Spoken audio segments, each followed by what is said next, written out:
കേരളത്തിലെ തദ്ദേശഭരണ സ്ഥാപനങ്ങളിൽ നമ്മൾ 2025 മാർച്ച് 31 വരെ ഉപയോഗിച്ചുകൊണ്ടിരുന്ന സോഫ്റ്റ്വെയറാണ് ILGMS.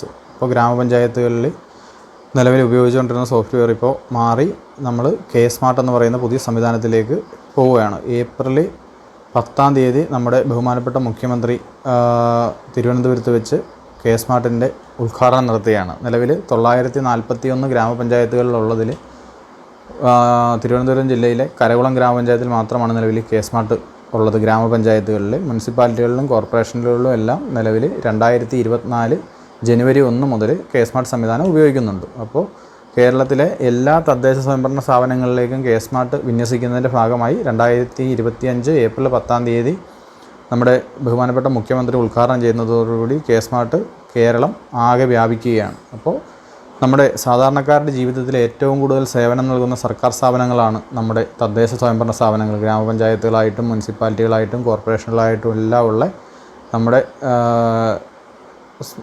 തദ്ദേശ സ്വയംഭരണ സ്ഥാപനങ്ങൾ. നമുക്ക് പല ആവശ്യങ്ങൾക്കും നമ്മൾ ചെല്ലുന്നുണ്ട്. പല ആവശ്യങ്ങൾക്കും നമ്മൾ ഇതുപോലെയുള്ള തദ്ദേശ സ്വയംഭരണ സ്ഥാപനങ്ങളിൽ നമ്മൾ ആശ്രയിക്കുന്നുണ്ട്. മരണ വിവാഹ രജിസ്ട്രേഷൻ മുതൽ നമ്മുടെ വസ്തുനികുതിയും നമ്മുടെ പുതിയതായിട്ട് പണിയുന്ന വീടിൻ്റെയോ കെട്ടിടങ്ങളുടെയോ ഒക്കെ പെർമിറ്റ്, അങ്ങനെ നിരവധിയായ ആവശ്യങ്ങൾക്ക് നമ്മൾ തദ്ദേശ സ്വയംഭരണ സ്ഥാപനങ്ങളെ സമീപിക്കേണ്ടതുണ്ട്. ഈ സേവനങ്ങളെല്ലാം ഗവേണൻസിൻ്റെയും സ്മാർട്ട് സർക്കാർ സേവനങ്ങളുടെയും ഭാഗമായി ഡിജിറ്റൽ സംവിധാനത്തിലേക്ക് മാറിയിട്ട് ഏറെക്കാലമായെങ്കിലും നമുക്കതെല്ലാം കൃത്യമായിട്ട് ഉപയോഗിക്കുന്നതിന് 1-2 പ്രശ്നങ്ങൾ നിലവിൽ നേരിടുന്നുണ്ട്. പലതും പല സോഫ്റ്റ്വെയറുകളായിട്ട് ചിതറിക്കിടക്കുന്നതുകൊണ്ട് നമുക്കത് കൃത്യമായിട്ട് മനസ്സിലാക്കി ചെയ്യുന്നതിന് പല ബുദ്ധിമുട്ടുകളും നിലവിലുണ്ട്. അപ്പോൾ അതിൽ നിന്നെല്ലാം ഒരു പരിഹാരം കാണുന്നതിനുള്ള രീതിയിലാണ് K-സ്മാർട്ട് എന്ന് പറയുന്ന പുതിയൊരു സംവിധാനം നമ്മൾ ആരംഭിച്ചിരിക്കുന്നത്. K-സ്മാർട്ട് ഇതിൻ്റെ പൂർണ്ണ രൂപം എന്ന് പറയുന്നത് Kerala solutions for managing administrative reformation and transformation എന്നുള്ളതാണ്. അതിൻ്റെ ഒരു ചുരുക്കമാണ് K-സ്മാർട്ട് എന്ന് പറയുന്ന ഒരു സോഫ്റ്റ്വെയറിൻ്റെ പേരായിട്ട് നമ്മൾ എടുത്തിരിക്കുന്നത്.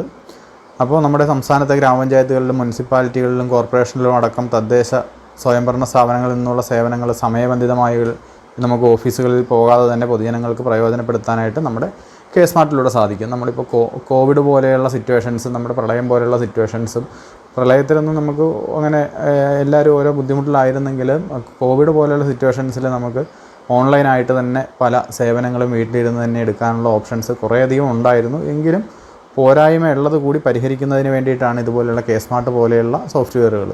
എന്ത് പ്രശ്നമുണ്ടായാലും നമുക്കൊരു അപേക്ഷ നൽകുന്നതിനൊന്നും ഒരു ഓഫീസിലും കയറി ഇറങ്ങാതെ നമുക്ക് വീട്ടിൽ ഇരുന്ന് തന്നെ നമുക്ക് തന്നെ ചെയ്യാൻ അറിയാമെങ്കിൽ നമുക്ക് തന്നെ ചെയ്യാം. അല്ലെങ്കിൽ നമുക്ക് അക്ഷയകളെ ആശ്രയിക്കാം, ജനസേവന കേന്ദ്രങ്ങളെ ആശ്രയിക്കാം, മറ്റ് കമ്പ്യൂട്ടർ സെൻറ്ററുകളെ ആശ്രയിക്കാം. അങ്ങനെ പല വിധത്തിലുള്ള കമ്പ്യൂട്ടർ സെൻറ്ററുകളെയോ എങ്ങനെ വേണമെങ്കിലും നമുക്ക് ഉപയോഗപ്പെടുത്തിക്കൊണ്ട് ഈ സേവനങ്ങൾ നമുക്ക് നേടിയെടുക്കാൻ സാധിക്കും. അതിൽ നമ്മൾ ഉപയോഗിക്കുന്നത് നിലവിൽ K-സ്മാർട്ടിൻ്റെ തന്നെ മൊബൈൽ ആപ്ലിക്കേഷൻ ഇറങ്ങുന്നുണ്ട്. മൊബൈൽ ആപ്ലിക്കേഷൻ ഉപയോഗിക്കാം. അല്ലെങ്കിൽ നമുക്ക് ബ്രൗസറിൽ ഗൂഗിൾ ക്രോമിലോ മോസില്ല ഫയർഫോക്സോ ഒപ്പേറയോ ഏതെങ്കിലും നമ്മുടെ ബ്രൗസറുകളിൽ നമ്മൾ K-സ്മാർട്ടെന്ന് ഗൂഗിൾ ചെയ്ത് കഴിഞ്ഞിട്ടുണ്ടെങ്കിൽ തന്നെ K-സ്മാർട്ടിൻ്റെ ലോഗിൻ വരും. K-സ്മാർട്ടിൻ്റെ ലോഗിന് കയറി നമുക്ക് ആവശ്യമായ കാര്യങ്ങൾ ചെയ്തുകൊണ്ട് നമ്മുടെ സർട്ടിഫിക്കറ്റുകളായിട്ടും നമ്മുടെ കെട്ടിടത്തിൻ്റെ കരമടക്കാനായിട്ടും എല്ലാം ചെയ്യാം. അപ്പോൾ അതുമായി ബന്ധപ്പെട്ട് നിലവിലിപ്പോൾ പറഞ്ഞു പോകാനുള്ള മറ്റ് കാര്യങ്ങളെന്ന് പറഞ്ഞിട്ടുണ്ടെങ്കിൽ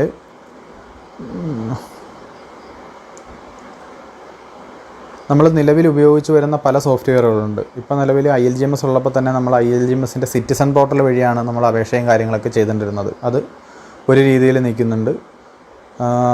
മറ്റ് സൈറ്റുകളുണ്ട്. സേവന രജിസ്ട്രേഷൻ ഉണ്ടായിരുന്നു, സേവന സിവിൽ രജിസ്ട്രേഷൻ ഉണ്ടായിരുന്നു, അതേപോലെ സേവന പെൻഷനുണ്ട്. പലവിധ സോഫ്റ്റ്വെയറുകളാണ്. നമ്മൾ കെട്ടിട നിർമ്മാണ പെർമിറ്റിനായിട്ട് ഉപയോഗിക്കുന്ന സങ്കേതം സോഫ്റ്റ്വെയറുണ്ട്. പലതും പല സോഫ്റ്റ്വെയറുകളാണ് ഉപയോഗിക്കുന്നത്. നമുക്ക് ഏതൊക്കെയാണ് പേരെന്നുള്ളത് പോലും നമുക്ക് സാധാരണക്കാർക്ക് അറിയാൻ പറ്റാത്തൊരു സാഹചര്യമാണുള്ളത്.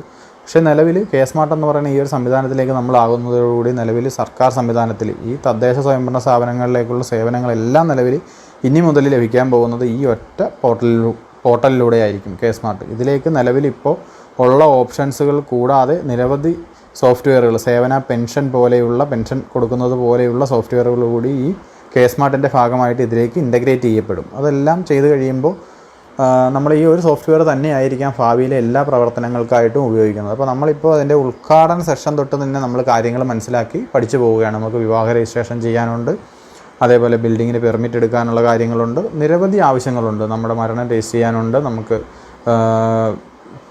കുഞ്ഞുണ്ടാകുന്നതിനെ അതിൻ്റെ ജനനം രജിസ്റ്റർ ചെയ്യേണ്ടതുണ്ട്. ഇതെല്ലാം നമുക്ക് തന്നെ രജിസ്റ്റർ ചെയ്യാനുള്ള ഒരു ഓപ്ഷനാണ് നമുക്കിവിടെ ലഭിക്കുന്നത്. നമ്മൾ തന്നെ നമ്മുടെ ഒരു യൂസറിലായിട്ട് കയറി രജിസ്റ്റർ ചെയ്ത് കഴിഞ്ഞിട്ടുണ്ടെങ്കിൽ നമുക്കത് ഏത് തദ്ദേശഭരണ സ്ഥാപനത്തിലേക്കാണോ അയക്കേണ്ട ആ ഡീറ്റെയിൽസ് ഫില്ല് ചെയ്ത് അയച്ചു കഴിഞ്ഞിട്ടുണ്ടെങ്കിൽ നമുക്ക് അധികം വൈകാതെ തന്നെ ആ രജിസ്ട്രേഷൻ നമ്മുടെ വാട്സാപ്പ് നമ്പറിൽ വരാം, നമ്മുടെ മെയിൽ ഐ ഡിയിൽ അതിൻ്റെ സർട്ടിഫിക്കറ്റുകൾ വരാം. അങ്ങനെ എല്ലാം കൊണ്ടും ഒത്തിണങ്ങിയ ഒരു സോഫ്റ്റ്വെയർ ആയിട്ടാണ് നിലവിൽ കെ സ്മാർട്ട് അവതരിപ്പിച്ചിരിക്കുന്നത്. അപ്പോൾ നമുക്ക് വേണ്ടി ഈ സോഫ്റ്റ്വെയർ വിന്യസിച്ചിരിക്കുന്നത് IKM ആണ്, ഇൻഫർമേഷൻ കേരള മിഷൻ. നമ്മുടെ സോഫ്റ്റ്വെയറുകൾ തദ്ദേശഭരണ സ്ഥാപനങ്ങളിലേക്കുള്ള സോഫ്റ്റ്വെയറുകളെല്ലാം ചെയ്യുന്നത് IKM ആണ്. IKMൻ്റെ തന്നെ പുതിയ ഒരു സോഫ്റ്റ്വെയർ ആണ് നിലവിൽ കെ സ്മാർട്ട് വന്നിട്ടുള്ളത്. അതിന് വലിയൊരു ടെക്നിക്കൽ ടീം തന്നെ ഈ സോഫ്റ്റ്വെയറിൻ്റെ പിന്നിൽ പ്രവർത്തിക്കുന്നുണ്ട്. അവരെല്ലാമാണ് നമുക്ക് ഈ വിധത്തിലുള്ള സേവനങ്ങൾ ജനങ്ങളുടെ കയ്യിലേക്ക് എത്തിക്കുവാൻ വേണ്ട എല്ലാ സഹായവും ചെയ്തു പോരുന്നത്. അപ്പോൾ നിലവിലിപ്പോൾ ഈ സോഫ്റ്റ്വെയർ ഇറങ്ങുകയാണ്. സോഫ്റ്റ്വെയർ തുടങ്ങുമ്പോൾ തന്നെ നിലവിലുള്ള ഒരു ചെറിയൊരു ബുദ്ധിമുട്ടെന്ന് പറഞ്ഞിട്ടുണ്ടെങ്കിൽ അക്ഷയ സെൻറ്ററുകൾ പോലെയുള്ള ജനസേവന കേന്ദ്രങ്ങൾ പോലെയുള്ള ഓൺലൈൻ സർവീസ് പ്രദാനം ചെയ്യുന്ന സെൻറ്ററുകളെല്ലാം നിലവിൽ മുനിസിപ്പാലിറ്റികളിലും കോർപ്പറേഷനുകളിലും അതിനോടനുബന്ധിച്ചുള്ള ആളുകളെല്ലാം നിലവിൽ ഇത് ചെയ്തു തുടങ്ങി. 2024 ജനുവരിയിൽ ഈ സംവിധാനം ആരംഭിച്ചത് കൊണ്ട് തന്നെ അവരെല്ലാം ഈ സംവിധാനം ചെയ്തു തുടങ്ങി. നമ്മുടെ ഗ്രാമപ്രദേശങ്ങളിലേക്കെല്ലാം ഈ സംവിധാനം ആരംഭിക്കുന്നതോടു കൂടിയാണ് നിലവിൽ അവരും നമ്മളിത് പഠിക്കുന്നത് പോലെ തന്നെ പഠിച്ചു വരികയാണ്. അപ്പോൾ ഈ വീഡിയോ അവർക്ക് കൂടി ഉപകാരപ്പെടുന്ന ഒരു വീഡിയോയാണ്. ഈ അക്ഷയ സെൻറ്ററിലെയും ജനസേവന കേന്ദ്രത്തിലെയും അതേപോലെ തന്നെ നമ്മുടെ ഓൺലൈൻ സെൻറ്ററുകളിലെ എല്ലാം വർക്ക് ചെയ്യുന്ന എല്ലാവർക്കും വേണ്ടി അവർക്കും കൂടി പ്രയോജനപ്പെടുന്ന ഒരു വീഡിയോ ആയിട്ടാണ് നമ്മൾ ചെയ്യുന്നത്. അപ്പോൾ നമ്മൾ കെ സ്മാർട്ടിൽ ആദ്യമായിട്ടൊരു യൂസർ ID ക്രിയേറ്റ് ചെയ്യുക എന്നുള്ളതാണ് ആദ്യ പരിപാടി. അത് നമ്മളിപ്പോൾ വീഡിയോയിൽ കണ്ടു. അതിൻ്റെ ആദ്യ ഭാഗത്ത് തന്നെ രജിസ്റ്റർ ചെയ്യാനുള്ള ഓപ്ഷനുണ്ട്. Institution register, citizen register, licensee register. നമ്മൾ സിറ്റിസൺ രജിസ്റ്റർ ആദ്യം തന്നെ എടുക്കുന്നു. സിറ്റിസൺ രജിസ്റ്റർ നമ്മൾക്കൊരു ആധാർ ബേസ്ഡ് നമ്പറിലായിട്ടാണ് സിറ്റിസൺ രജിസ്റ്റർ വരുന്നത്. അതിൽ നമ്മൾ രജിസ്റ്റർ ചെയ്യാനുള്ള ഓപ്ഷൻ കൊടുത്തു കഴിഞ്ഞിട്ടുണ്ടെങ്കിൽ ഒരു ആധാർ നമ്പർ കൊടുക്കാനുണ്ട്. ആധാർ നമ്പറിലേക്ക് ഒരു OTP വരും. നമ്മളൊരു ആധാർ നമ്പർ കൊടുത്താൽ തന്നെ ആധാറിൻ്റെ വെബ്സൈറ്റിൽ നിന്ന് ഡേറ്റ ഫെച്ച് ചെയ്തെടുത്തുകൊണ്ടാണ് നമ്മുടെ ഈ സോഫ്റ്റ്വെയർ വർക്ക് ചെയ്യുന്നത്. അപ്പോൾ ആധാറിൽ നമ്പർ കൊടുത്തു കഴിഞ്ഞ് OTP നമ്മുടെ ഫോണിലേക്ക് OTP വരുന്നു. ആ OTP നമ്മൾ ചെയ്ത് കഴിഞ്ഞിട്ടുണ്ടെങ്കിൽ നമുക്കതിൻ്റെ ലോഗിൻ ക്രിയേറ്റ് ചെയ്യാൻ പറ്റും. പിന്നീടുള്ള ഒരു സ്റ്റെപ്പ് എന്ന് പറഞ്ഞാൽ രജിസ്റ്റർ വിത്ത് അതർ മെത്തേഡാണ്. അത് നമുക്ക് ആധാർ, ഇപ്പോൾ നമ്മൾ പറഞ്ഞു, pan card, passport, election ID card, ഈ 3 കാര്യങ്ങളും വെച്ച് നമുക്ക് ചെയ്യാം. അപ്പോൾ ചെയ്യുമ്പോൾ ഉള്ളൊരു പ്രശ്നം എന്ന് വെച്ചാൽ നമ്മൾ ID കാർഡിൻ്റെ ഒരു കോപ്പി ഇതിലേക്ക് അപ്ലോഡ് ചെയ്യേണ്ട ഒരു പ്രശ്നമുണ്ട്. നേരെ മറിച്ച് ആധാറാണെങ്കിൽ നമ്മൾ ആധാർ നമ്പർ മാത്രം കൊടുത്താൽ മതി, നമ്മൾ കോപ്പിയൊന്നും അറ്റാച്ച് ചെയ്യേണ്ടതില്ല. അല്ലെങ്കിൽ ആധാർ ഉപയോഗിച്ച് കഴിഞ്ഞാൽ പിന്നീട് നമുക്കുള്ളൊരു പ്രയോജനം എന്ന് വെച്ചിട്ടുണ്ടെങ്കിൽ നമ്മളിനി പല നിരവധിയായ അപേക്ഷകൾ അയക്കുന്നത് ഇതിലൂടെയാണ്. പഞ്ചായത്തിലെ ഫ്രണ്ട് ഓഫീസിലൊന്നും പോകാതെ നമ്മൾ തന്നെയാണ് ഇതൊക്കെ ചെയ്യാൻ പോകുന്നത്. അല്ലെങ്കിൽ നമ്മൾ കമ്പ്യൂട്ടർ സെൻറ്ററുകളെ ഉപയോഗിച്ചാണെങ്കിലും നമ്മുടെ ലോഗിനിൽ നിന്നാണ് ഇതെല്ലാം ചെയ്യാൻ പോകുന്നത്. അപ്പോൾ നമ്മുടെ ഈ ലോഗിൻ ഇപ്പോൾ ഉണ്ടാക്കി വെക്കുന്നത് നമുക്ക് ഉപകാരമാണ്. അതുപോലെ ആധാർ നമ്മൾ ചേർത്തിടുമ്പോൾ ആധാറിലുള്ള നമ്മുടെ അഡ്രസ്സ് ഡീറ്റെയിൽസ് എല്ലാം നമുക്ക് ആ അപേക്ഷയിലേക്ക് പെട്ടെന്ന് ഉൾപ്പെടുത്താൻ പറ്റും. നമുക്ക് ആധാർ വെച്ച് ചെയ്യുന്ന ഒരെണ്ണം നമുക്ക് നോക്കാം. അപ്പം നമ്മുടെ ഒരാളുടെ ആധാർ കൊടുക്കുകയാണ്. നമ്മൾ ആധാർ കൊടുത്തു കഴിഞ്ഞിട്ടുണ്ടെങ്കിൽ ഫുള്ള് കൊടുക്കുന്നു. അതിനുശേഷം ഗെറ്റ് OTP കൊടുത്തു കഴിഞ്ഞിട്ടുണ്ടെങ്കിൽ നമ്മുടെ ഫോണിലേക്ക് മെസ്സേജ് വരും. റൈറ്റ് സൈഡ് ടോപ്പിൽ കാണിക്കുന്നുണ്ടല്ലേ OTP സെൻഡ് സക്സസ്ഫുള്ളി. ആ മെസ്സേജ് കണ്ടു കഴിഞ്ഞിട്ടുണ്ടെങ്കിൽ നമ്മുടെ ഫോണിൽ മെസ്സേജ് വന്നിട്ടുണ്ട്. നമ്മുടെ ഫോണ് നമ്പറെല്ലാം ആക്റ്റീവ് ആണെന്നുണ്ടെങ്കിൽ OTP പെട്ടെന്ന് തന്നെ വരും. OTP വന്നു കഴിഞ്ഞാൽ നമ്മളതെടുത്ത് സബ്മിറ്റ് ചെയ്യുന്നു. സബ്മിറ്റ് കൊടുത്തു കഴിയുമ്പോഴത്തേക്കും ആധാറിൽ നിന്നുള്ള ഡേറ്റ വന്ന് നമ്മുടെ പേര് അവിടെ എഴുതി കാണിക്കും. ആധാറിൽ നിന്ന് ആ ഡേറ്റ ഫെച്ച് ചെയ്ത് കഴിഞ്ഞാൽ വരും. നമ്മൾ രജിസ്റ്റർ കൊടുത്തു കഴിഞ്ഞാൽ അതിൻ്റെ ഒരു പകുതി സ്റ്റെപ്പായി കഴിഞ്ഞാൽ നമ്മൾ ഒന്നുകൂടി നമ്മളൊരു മൊബൈൽ നമ്പർ നമ്മൾ ലോഗിനായിട്ട് കൊടുക്കണം. നമ്മുടെ ലോഗിനായിട്ട് ഉപയോഗിക്കുന്ന ഫോൺ നമ്പർ അവിടെ കൊടുക്കുക. അതിനുശേഷം ആ ഫോൺ നമ്പറിലേക്ക് ഒരു OTP വരും. ആ OTP അവിടെ അടിച്ചു കൊടുക്കുക. ശേഷം നമ്മളൊരു വാട്സാപ്പ് നമ്പർ കൊടുക്കുക, നമ്മുടെ ഇമെയിൽ ID കൊടുക്കുക. ഈ വാട്സാപ്പ് നമ്പർ, ഇമെയിൽ ID എല്ലാം കൊടുക്കുന്നത് നമ്മൾ ഇനി ഭാവിയിലേക്കുള്ള ഉപയോഗങ്ങളിൽ നമ്മൾ അയക്കുന്ന അപേക്ഷകളിലെല്ലാം ഉള്ള സർട്ടിഫിക്കറ്റുകൾ എല്ലാം നമ്മുടെ മെയിൽ IDയിലേക്കും വാട്സാപ്പ് നമ്പറിലേക്കും സർട്ടിഫിക്കറ്റുകൾ പെട്ടെന്ന് തന്നെ വരുന്നതിന് വേണ്ടിയിട്ടാണ് നമ്മളിതെല്ലാം ആഡ് ചെയ്ത് വെക്കുന്നത്.